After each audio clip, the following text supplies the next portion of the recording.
comme ça, et tu vois ici. Là. D'accord. Voilà. Voilà. C'est bon, on ne voit pas. Ça va commencer.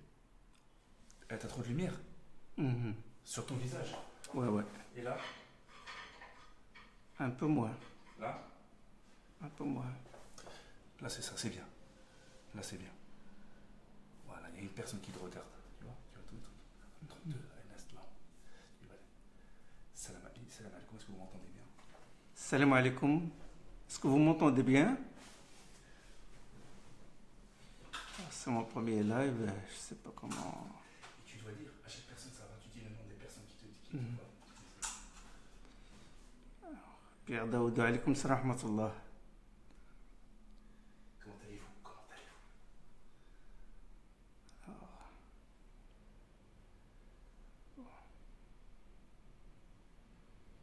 كيف حالك؟ بخير؟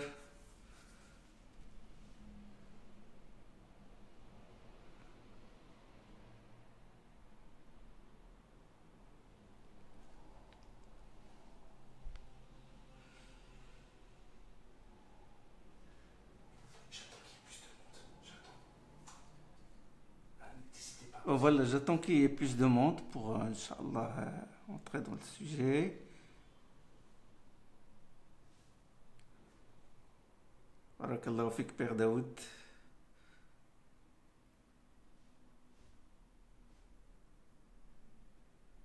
Alaykoum salam wa rahmatullah. Salim.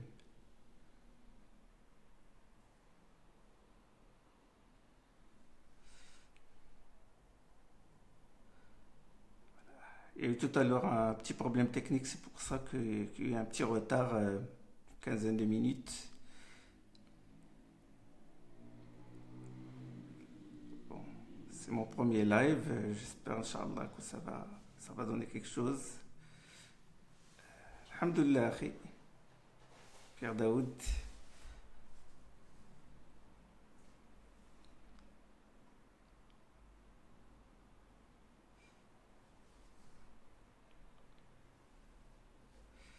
Abu Umayma, alaykoum salam wa rahmatullah.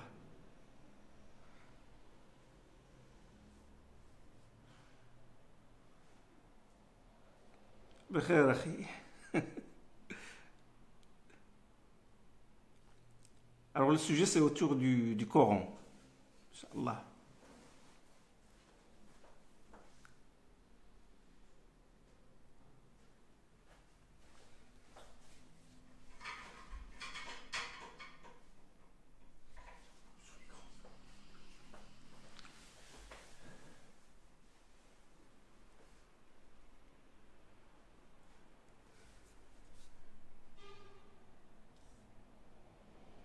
Nous attendons qu'il y ait plus de monde. Vincent Soleiman, alaykoum salam wa rahmatullah.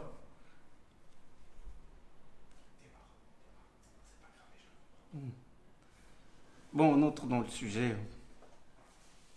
Abu Rayyan, alaykoum salam wa rahmatullah. Alhamdulillah, wa salatu wa salamu ala nabiyyina wa habibina wa maulana Muhammad wa ala alihi wa sahbihi wa man ittaba'ahum bi ihsanin ila yawmiddin. Chères sœurs, chers frères, salam alaikum wa rahmatullahi wa barakatuh. Dans ce live, c'est la première fois que je le fais.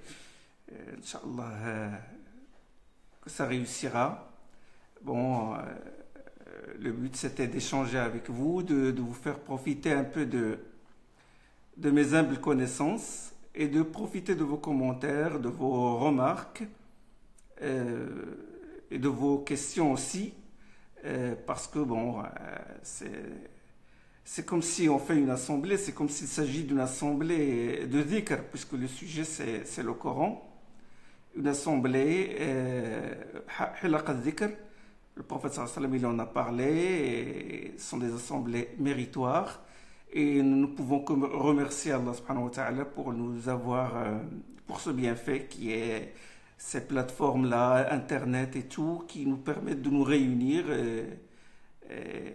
et de profiter, d'échanger les idées. Et donc, bon, le sujet, c'est autour du Coran. c'est bon, le sujet il est vaste. Le Coran, c'est un océan vaste.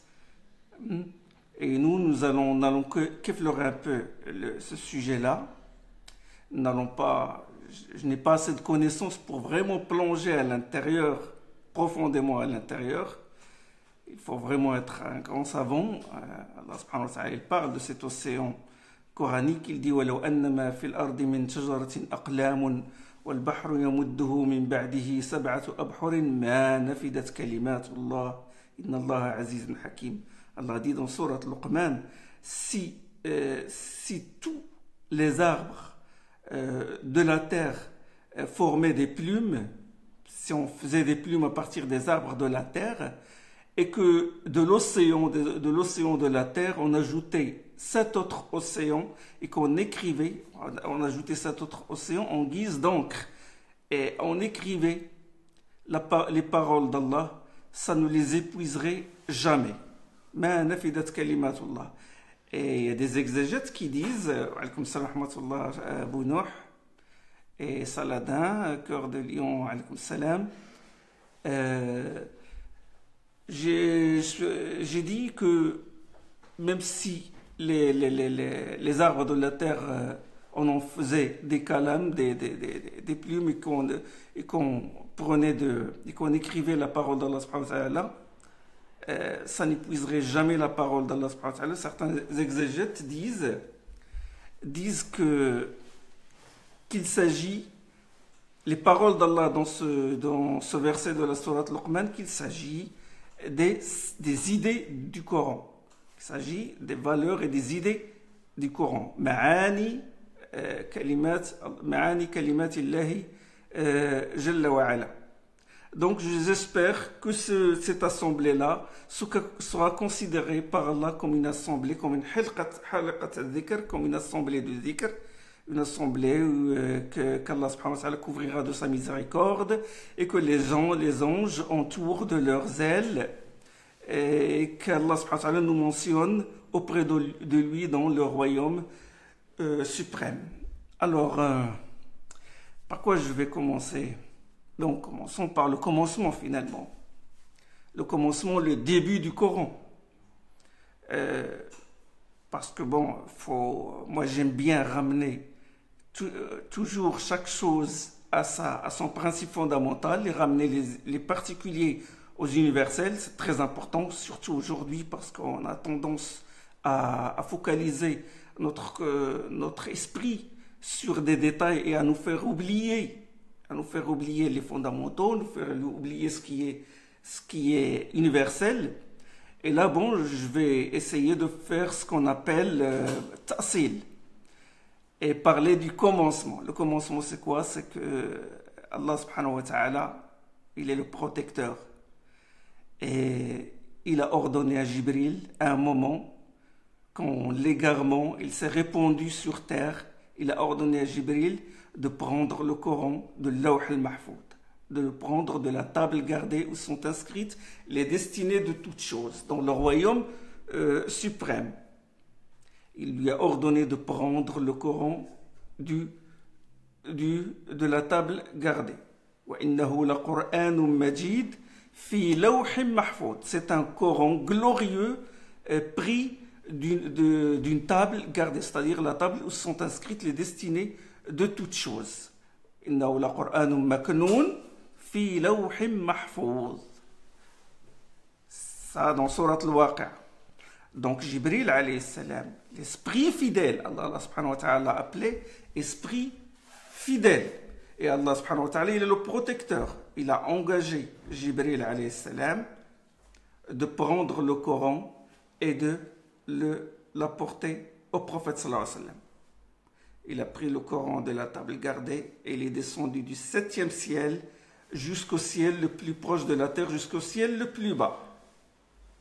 Comme le rapporte Abdullah ibn Mas'ud. Il a dit qu'Allah subhanahu wa ta'ala, que Jibril a apporté le Coran du ciel le plus haut jusqu'au Bayt al-Izza, ça veut dire la maison de la puissance, qui est au ciel le plus bas. Ça, il y a des hadiths là-dessus, des hadiths qui sont authentifiés par Ibn Hajar, par Ibn al-Mulaqin et par beaucoup d'autres savants. Et puis ce Coran-là, après, bon, il a été réparti sur ce qu'on appelle les positions des étoiles. Fala uqsimu bi mawaqi'in nujum. Allah subhanahu wa ta'ala, il a réparti sur les étoiles. Et après, ce Coran-là, il fut révélé partie par partie sur notre prophète Mohammed sallallahu alayhi wa sallam. Et donc, méditez avec moi, regardez la fidélité, la question de la fidélité, la question de la préservation du livre d'Allah dans le ciel. Il a été préservé, il a été donné à l'esprit fidèle, et puis quand l'esprit fidèle est descendu jusqu'au ciel le plus bas, il était escorté d'anges gardiens. عالم الغيب لا يظهر على غيبه أحدا عالم الغيب فلا يظهر على غيبه أحدا إلا من ارتضى من رسول فإنه يسلك من بين يديه ومن خلفه رصدا. Allah subhanahu wa ta'ala dit ça dans sourate les djinns. Allah est connaisseur des mystères, il ne révèle son mystère à personne, sauf à ses envoyés, sauf aux gens qu'il agrée, aux messagers. لا يظهر على غيبه أحدا إلا من ارتضى من رسول. Sauf les messagers qu'il a agréés. Et ces messagers-là, ils les entourent d'anges gardiens. Ils les escortent devant eux et derrière eux. يسلك من بين يديهم ومن خلفهم رصدا ليعلموا أن قد أبلغوا رسالات ربهم, pour qu'ils sachent qu'ils ont transmis les versets, les messages de leur Seigneur. Donc regardez comment le Coran a été protégé dans le ciel.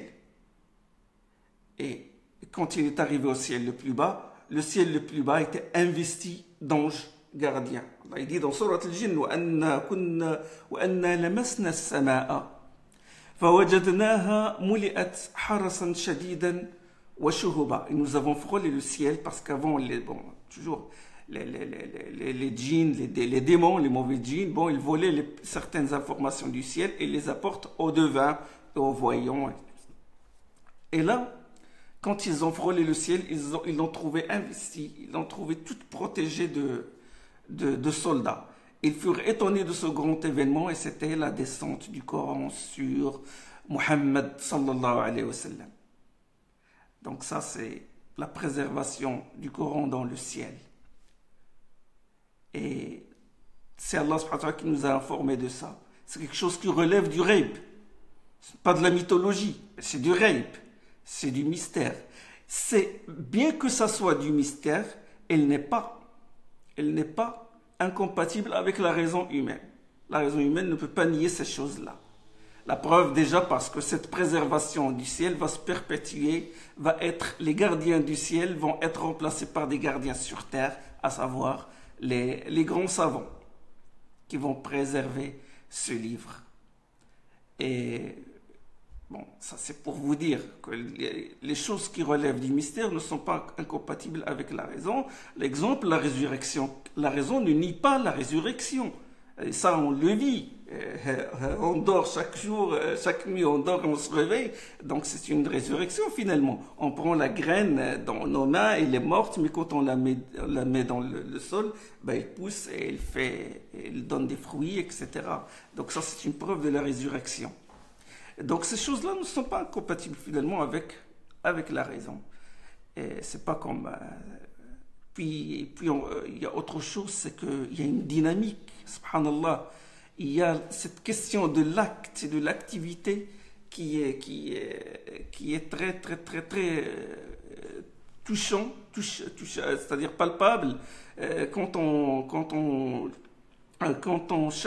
étudie l'histoire du Coran. Et donc, voilà. Le Coran il est descendu jusqu'au ciel le plus bas, puis il a été réparti, et puis il a commencé à descendre fragment par fragment sur le prophète Mohammed sallallahu alayhi wa sallam. Donc, fragment par fragment, c'est très important. Ça, c'est une caractéristique de notre communauté. C'est la seule communauté qui a reçu le Coran partie par partie. Et ça a une finalité éducative, ça a une finalité constructive de la personnalité, ça a eu beaucoup de sagesse. Et bien sûr, il y a des preuves. Bon, Allah subhanahu wa ta'ala, il parle de ça. Il dit وَقَالَ الَّذِينَ كَفَرُوا لَوْلَا نُزِّلَ عَلَيْهِ الْقُرْآنُ جُمْلَةً وَاحِدَةً. Et les mécréants ont dit, si seulement ce livre a été révélé, a été descendu sur lui d'un seul bloc. Allah subhanahu wa ta'ala dit non, c'est ainsi, nous l'avons fait descendre fragment par fragment. Nous l'avons révélé fragment par fragment pour raffermir le cœur du prophète Mohammed sallallahu alayhi wa sallam. Donc c'était pourquoi? Bon, parce qu'il y aura des épreuves, il y aura des événements, il y aura des questions qui seront posées au prophète sallallahu alayhi wa sallam, et il fallait qu'il réponde petit à petit, il fallait qu'il réponde aux questions données par les croyants, données par les incroyants. Et quand il subit des épreuves, chaque fois Allah subhanahu wa ta'ala lui envoie Jibril pour le raffermir et pour le soutenir. Donc le Coran il est descendu fragment par fragment, mais il n'a pas été disposé selon l'ordre de descente, c'est-à-dire qu'il y a ce qu'on appelle le tartil, c'est-à-dire que quand le prophète sallam recevait un verset, recevait des sourates, Allah subhanahu wa ta'ala, il envoie Jibril pour lui dire qu'il faut mettre telle sourate dans telle place, telle sourate dans telle place. La preuve, par exemple, quand la sourate al-Baqarah qui a été révélée durant la période médinoise, les premiers versets ont été révélés durant la deuxième ou la troisième année après l'émigration du prophète sallallahu alayhi wa sallam, et la dernière c'était à sa mort, à la mort du prophète sallallahu alayhi wa sallam. C'est-à-dire que la révélation de la sourate al-Baqarah, elle s'est étendue durant toute la période médinoise, c'est-à-dire durant plus que 8 ans. Alors, le premier fragment révélé au prophète sallallahu alayhi wa sallam, c'était lis au nom de ton Seigneur. Iqra bismi rabbika alladhi khalaq. Et là, cette révélation, c'est-à-dire il opère une nouvelle naissance. Parce qu'Allah subhanahu wa ta'ala il dit, il a envoyé Jibril au prophète Mohammed sallallahu alayhi wa sallam, et il lui a dit, lis au nom de ton Seigneur. Iqra bismi rabbika alladhi khalaq. Il a créé l'homme à l'aide d'une adhérence, à partir d'une adhérence. Allah subhanahu wa ta'ala, il demande au prophète sallallahu alayhi wa sallam, il dit, lis au nom de ton Seigneur. Iqra bismi rabbika alladhi khalaq. Khalaq al-insana min 'alaq. Il a créé l'homme à l'aide d'une adhérence. Une adhérence, ça veut dire l'embryon, le fœtus, l'embryon qui est collé au placenta. Une adhérence, ça veut dire adhérer, ça veut dire alaq, ça veut dire coller. Donc c'est quelque chose qui est collé au placenta. Pourquoi Allah subhanahu wa ta'ala il a dit à son prophète, lis au nom de ton Seigneur, et juste après il a dit il a créé l'homme à l'aide d'une adhérence? C'est parce que l'homme, en fait, il a vécu 2 naissances. 2. La première naissance, c'est quand il était sous forme de alaq, c'est-à-dire une adhérence, puis il est devenu un fœtus, puis un enfant. Et la deuxième naissance, c'est quand il a lu au nom de son Seigneur. Ça, c'est sa deuxième naissance. Donc, la révélation, il a opéré une nouvelle naissance de l'homme, finalement. Et l'homme n'est un homme que s'il lit au nom de son Seigneur. Enfin, l'homme n'est vraiment un homme dans toute l'acception du terme que s'il se conforme aux prescriptions et aux valeurs du Coran. Allah subhanahu wa ta'ala dit dans Surat Ar-Rahman, Ar-Rahman, علم القرآن خلق الإنسان علمه البيان. Surat le Miséricorde. Allah a enseigné le Coran, a créé l'homme et lui a appris de s'exprimer clairement. Regardez l'ordre de ces versets-là. Il n'a pas dit, normalement dans notre esprit quand on raisonne, on dit, bon, on va dire que Allah, il a créé l'homme, puis il lui a appris à s'exprimer clairement et il lui a enseigné le Coran. Mais là, Allah subhanahu wa ta'ala, il a commencé par l'enseignement du Coran avant la création de l'homme, pour dire que l'homme n'est vraiment un homme que s'il lit au nom de son Seigneur, que s'il lit le Coran. D'accord? Bon, j'attends vos questions, j'espère que vous puissiez poser des questions sur ça. Parce que bon, moi je n'ai pas un cours dans la tête préconçu, préparé avant, mais je voulais juste parler généralement du Coran et de l'interprétation du Coran, de la compilation du Coran. Et si vous voulez quand j'ai parlé tout à l'heure... Pourquoi le chiffre 7 revient souvent dans le Coran? Pourquoi le chiffre 7 revient souvent dans le Coran? Mais pour certains savants, ils disent que 7 n'est pas vraiment, c'est-à-dire n'est pas visé quand 7, les Arabes l'utilisent pour exprimer le nombre. Quand il dit que quelque chose est très nombreux, il dit 7. Et donc voilà, 7 des fois n'est pas cité pour vraiment déterminer le chiffre 7, mais pour dire que la chose est en très grand nombre.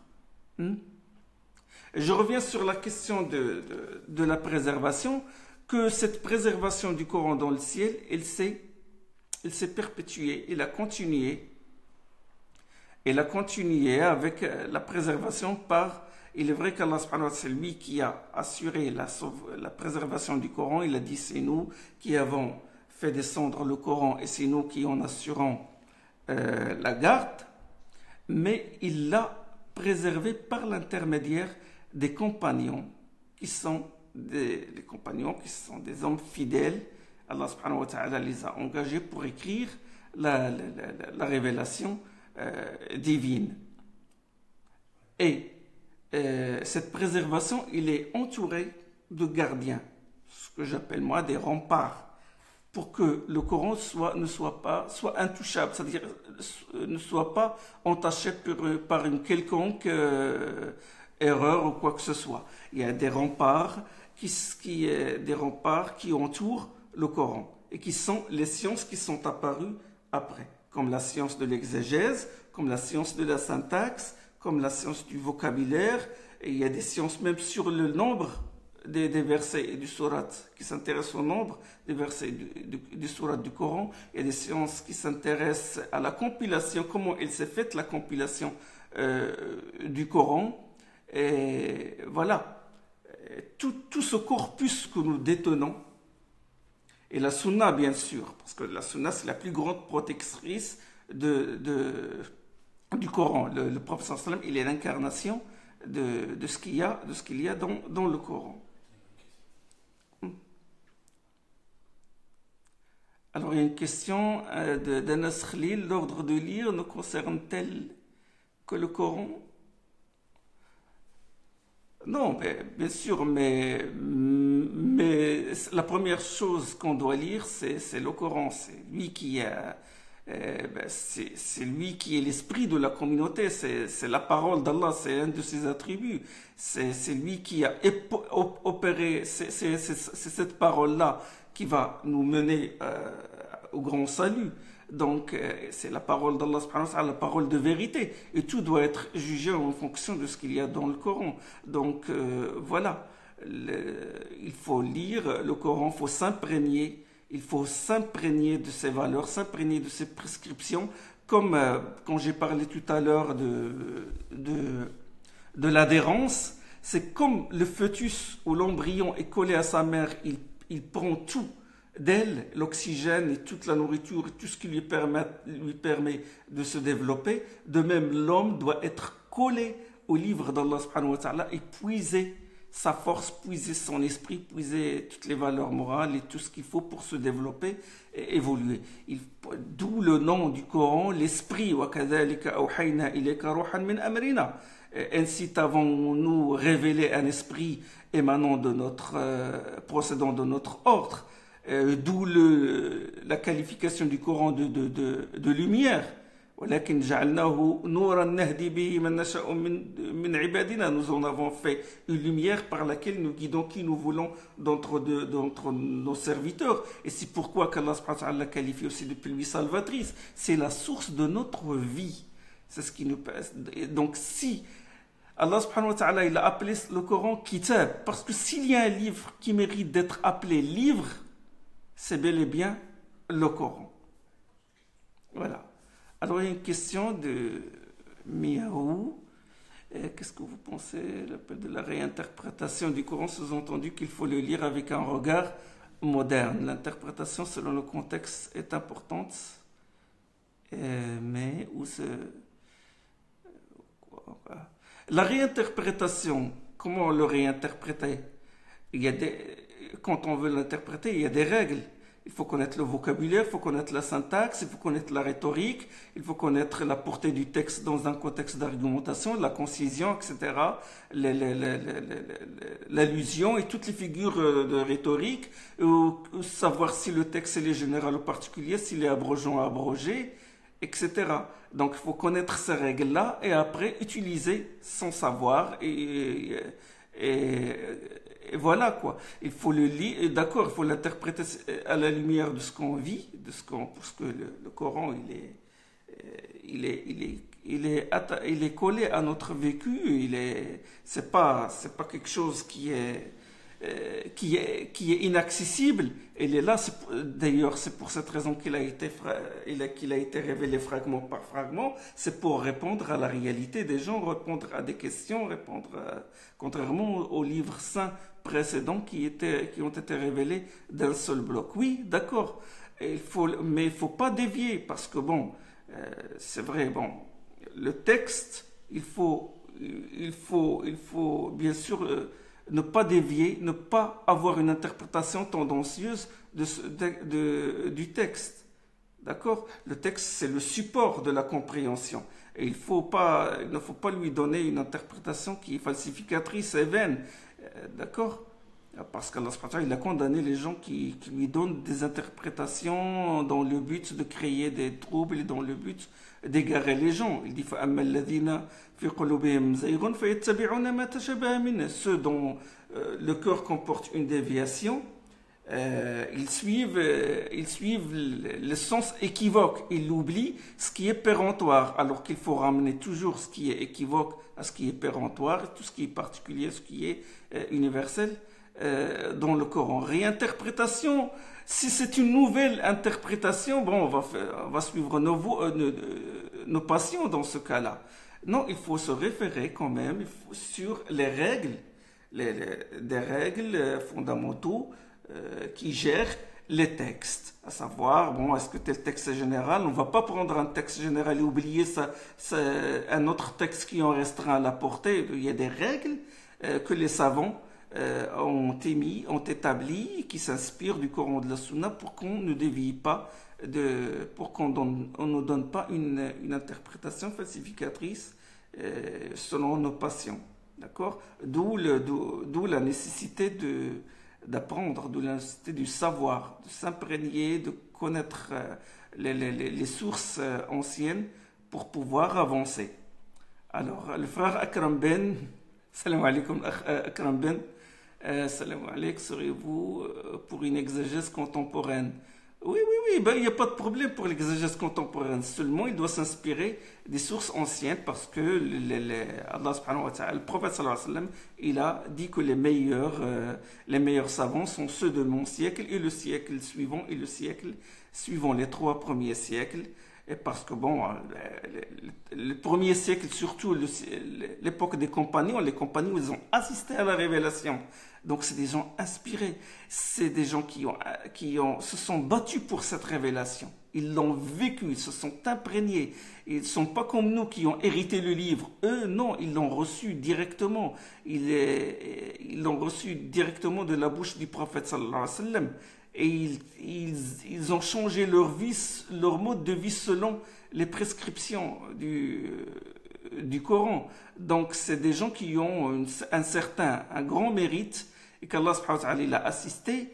Ils se sont sacrifiés pour ce livre, donc on doit les prendre comme référence et ne pas les rejeter leurs paroles. C'est des gens on doit reconnaître leur grand mérite. Et ça, quand on approfondit ces connaissances, on se rend compte de la valeur de ces hommes-là. Ça arrive toujours quand on approfondit la vision superficielle, elle est dangereuse. Vous savez, Satan, qu'est-ce qu'il a vu? La chute de Satan est due à quoi? C'est parce qu'il a pris les choses dans un sens superficiel.